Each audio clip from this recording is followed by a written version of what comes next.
চলতি সপ্তাহে বলিউড পাড়ার ভিতরে ছিল উৎসবের আমেজ। পুরস্কার বিতরণী অনুষ্ঠান থেকে শুরু করে ডিজাইনার মনীষ মালহোত্রার দীপাবলি পার্টি, জলমলে তারকাদের মেলা বসেছিল টিনসেল টাউনে। তবে সবচেয়ে বেশি নজর কেড়ে নিলেন দুজন তরুণ তারকা, অমিতাভ বচ্চনের নাতি অগস্তানন্দা ও শাহরুখ কন্যা সুহানা খান, বলিপাড়ার অন্যতম আলোচিত জুটি। সাধারণত অগস্তাকে দীপাবলির উৎসবে দেখা যায় মা শ্বেতা বচ্চন অথবা নানি জয়া বচ্চনের সঙ্গে, কিন্তু এবারে পাল্টালো চেনা ছবি। আলাদা করে নজর কাড়লেন শ্বেতাপুত্র, যখন তাকে পার্টিতে দেখা গেল সুহানার সঙ্গে একান্তে কথা বলতে এবং জমিয়ে নাচতে, বিশেষত অভিষেক ঐশ্বরিয়ার জনপ্রিয় গান কাচরা রেতে। অতীতে একাধিকবার গুঞ্জনে শোনা গিয়েছে অগস্তা ও সুহানাকে ঘিরে, যদিও কখনো কেউ প্রকাশ্যে স্বীকার করেননি।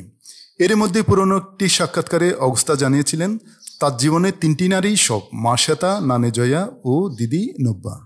তারা কোনো নারীকে মেনে না নিলে তিনি নাকি তার সঙ্গে প্রেমে জড়াতেই পারেন না।